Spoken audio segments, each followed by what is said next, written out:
Hello student, এইটো class 12 political সায়েন্সৰ important question সিৰিজৰ part 3 video. Part 1 and part 2 ভিডিওত আমি ইম্পৰ্টেন্ট কোৱেশ্চন তোমালোকক দিছো আৰু এইটো পাৰ্ট 3 ভিডিও। আজি আমি এই ভিডিওটোত কিছুমান ইম্পৰ্টেন্ট কোৱেশ্চন ডিসকাশন কৰিম। এই ভিডিওটোত 1 mark, 2 mark, 4 mark and 6 mark গোটেইখিনি কোৱেশ্চন আমি ৰাখিছো। এইবোৰ কোৱেশ্চন তোমালোকৰ ফাইনেল এক্সামৰ কাৰণে ইম্পৰ্টেন্ট হ'ব। তোমালোকে ফাইনেল এক্সামৰ আগত এইবোৰ কোৱেশ্চন এবাৰ চাই যাবা। ইয়াৰ পৰা তোমালোকৰ প্ৰশ্ন পৰীক্ষাত আহিব পাৰে।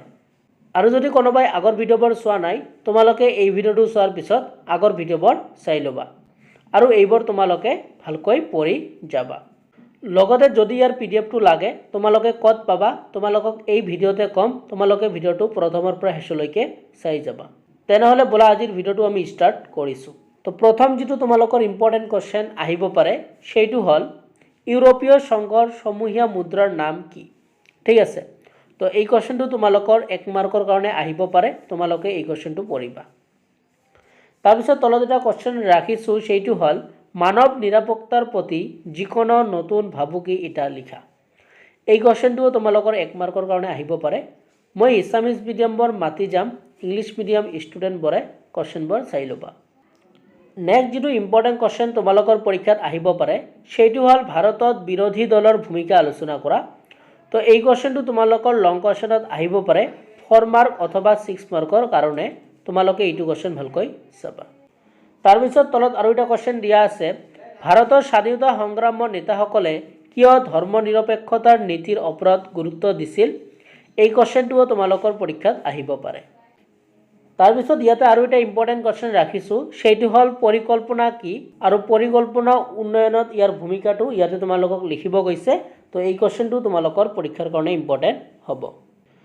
তাৰপিছত ইম্পৰ্টেন্ট কোৱেশ্চনটো হ'ল ভাৰতৰ নতুন অৰ্থনৈতিক নীতিৰ দুটা প্ৰধান বৈশিষ্ট্য উল্লেখ কৰা। এই কোৱেশ্চনটো তোমালোকৰ 2 মাৰ্কৰ কাৰণে ইম্পৰ্টেন্ট হ'ব। ঠিক আছে, তো এই কোৱেশ্চনটো তোমালোকৰ পৰীক্ষাত আহিব পাৰে। তাৰপিছত নেক্সট ইম্পৰ্টেন্ট কোৱেশ্চনটো হ'ল, তো ইয়াতে তোমালোকক দিয়া আছে কি দিছে যে 1977 চনত কংগ্ৰেছ পৰাজিত হোৱাৰ কাৰণসমূহ আলোচনা কৰা। তো এই কোৱেশ্চনটো তোমালোকৰ লং কোৱেশ্চনত আহিব পাৰে 4 অথবা 6 মাৰ্কৰ কাৰণে। তাৰপিছত ইম্পৰ্টেন্ট কোৱেশ্চনটো হ'ল ইয়াতে তোমালোকক দিয়া আছে ভাৰতীয় গণতান্ত্ৰিক ব্যৱস্থাত সংযুক্ত ৰাজনীতি উদ্ভৱৰ যিকোনো দুটা কাৰণ ব্যাখ্যা কৰা। তো কোৱেশ্চনটো তোমালোকৰ 4 মাৰ্কৰ কাৰণে ইম্পৰ্টেন্ট হয়। তোমালোকে এই কোৱেশ্চনটো ভালকৈ পঢ়িবা। তাৰপিছত নেক্সট ইম্পৰ্টেন্ট কোৱেশ্চনটো হ'ল, তো ইয়াতে আমি দুটা কোৱেশ্চন ৰাখিছোঁ। এটা হ'ল চিপকো আন্দোলনৰ বিষয়ে চমুকৈ আলোচনা কৰা। এই কোৱেশ্চনটো তোমালোকৰ 4 মাৰ্কৰ কাৰণে ইম্পৰ্টেন্ট হয়। ঠিক আছে, তো চিপকো আন্দোলনৰ বিষয়ে তোমালোকক লিখিব দিব পাৰে। তাৰপিছত তলত দিয়া আছে ভাৰতৰ মোৰ্চা চৰকাৰৰ প্ৰধান বৈশিষ্ট্যসমূহ চমুকৈ আলোচনা কৰা। কোৱেশ্চনটো তোমালোকৰ 4 মাৰ্কৰ কাৰণে আহিব পাৰে, নতুবা এই কোৱেশ্চনটো তোমালোকৰ 6 মাৰ্কৰ কাৰণেও দিব পাৰে। ঠিক আছে, তো এই কোৱেশ্চনটো তোমালোকৰ ইম্পৰ্টেন্ট হয়। এই দুটা কোৱেশ্চনে তোমালোকে ভালকৈ চাবা।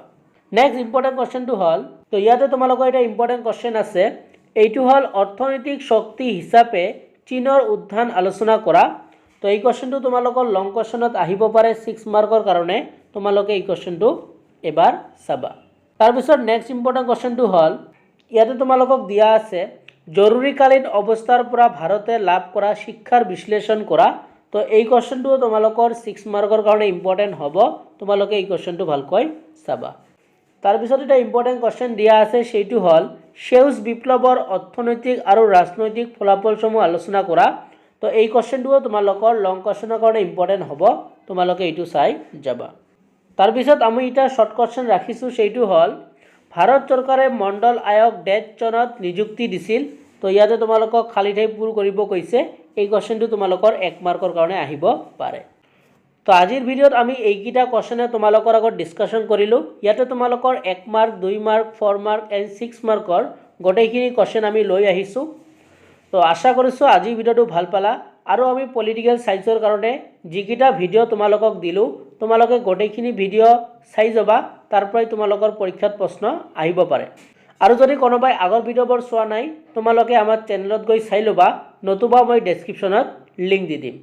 ভিডিওৰ প্ৰথমতে যেটো ক'লোঁ যে ইয়াৰ পিডিএফটো ক'ত পাবা, যদি তোমালোকক ইয়াৰ পিডিএফটো লাগে তেনেহ'লে তোমালোকে মোক হোৱাটছএপত লিখি দিবা PS মানে পলিটিক্যাল সায়েন্স পাৰ্ট 3 পিডিএফ। কি লিখিবা? Political science part 3 PDF. যদি তোমালোকে মোক লিখি দিয়া যে পলিটিকেল সায়েন্স মানে PS পাৰ্ট 3 PDF তেনেহলে মই তোমালোকক এই PDFটো দি দিম মোৰ হোৱাটছএপ নম্বৰটো হ'ল 6001745135 আৰু যদি এইটো তোমালোকক দিবলৈ দেৰি হয় ৰিপ্লাই দিবলৈ দেৰি হয় তেনেহলে মই হোৱাটছএপ চেনেলত দি দিম তাৰ পৰা তোমালোকে ডাউনলোড কৰি ল'ব পাৰিবা তেনেহলে আজি ভিডিওটো চোৱাৰ জন্য তোমালোকক ধন্যবাদ জনাইছো